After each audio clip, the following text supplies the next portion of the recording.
మాజీ మిస్ పూణే ట్విషా శర్మ అనుమానాస్పద స్థితిలో మృతి సంచలనం రేపుతోంది. పెళ్లైన 5 నెలలకే చనిపోవడం పలు అనుమానాలు రేగుతున్నాయి. మే 12న జరిగిన ట్విషా శర్మ అనుమానాస్పదంగా చనిపోయింది. ఆమె మరణం వెనుక అత్తమామల వరకట్న వేధింపులు, దారుణమైన హత్యకోణం ఉన్నాయని ఆమె కుటుంబ సభ్యులు ఆరోపిస్తున్నారు. ట్విషా శర్మ తన ఆవేదనను సోదరుడికి వాట్సాప్ మెసేజ్ చేసింది. ఐ యామ్ ట్రాప్డ్ బ్రో అంటూ మెసేజ్లో రాసింది. ట్విషా మరణంపై ఆమె సోదరుడు ఆర్మీ మేజర్ హర్షిత్ శర్మ నోయిడా పోలీసులకు ఫిర్యాదు చేశారు.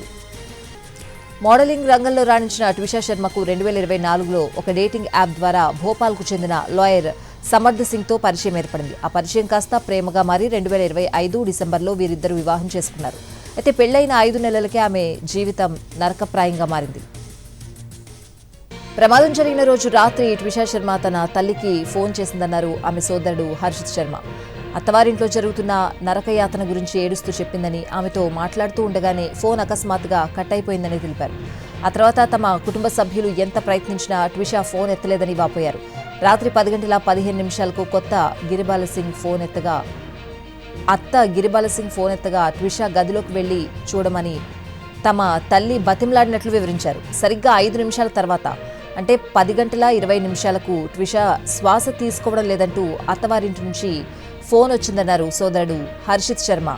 ఆసుపత్రి కేవలం 10 నిమిషాల దూరంలోనే ఉన్నప్పటికీ రాత్రి 11:30 వరకు ట్విషాను ఆసుపత్రికి తీసుకువెళ్లలేదని, కావాలని ఆలస్యం చేసి చంపేశారని కుటుంబ సభ్యులు ఆరోపిస్తున్నారు.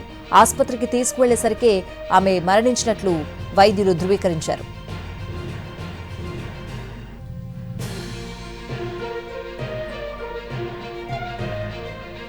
ఈ కేసును విచారించడానికి ఏసీపీ రజనీష్ కశ్యప్ నేతృత్వంలో సిట్ ఏర్పాటైంది. నిందితులపై వరకట్న వేధింపుల కేసులు నమోదు చేశారు. ప్రాథమిక పోస్టుమార్టం నివేదిక ప్రకారం ట్విషా శర్మ ఉరివల్లే చనిపోయిందని తేలింది.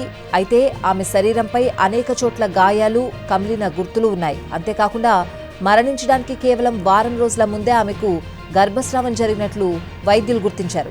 ఫోరెన్సిక్ నిబంధనల ప్రకారం ఉరివేసుకోవడానికి వాడిన తాడును వైద్యులకు అందించాల్సి ఉండగా నిందితులు సాక్ష్యాలను నాశనం చేసేందుకు దాన్ని దాచేశారని పోలీసులు అనుమానిస్తున్నారు.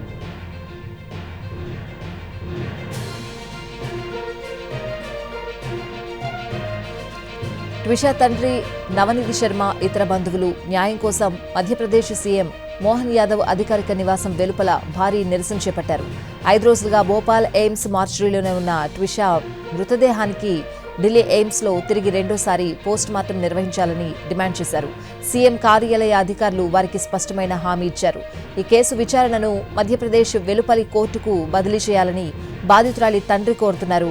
ఈ కేసులో నిందితురాలైన మాజీ జడ్జి గిరిబాల సింగ్ కు స్థానిక కోర్టు ముందస్తు బెయిల్ మంజూరు చేసింది.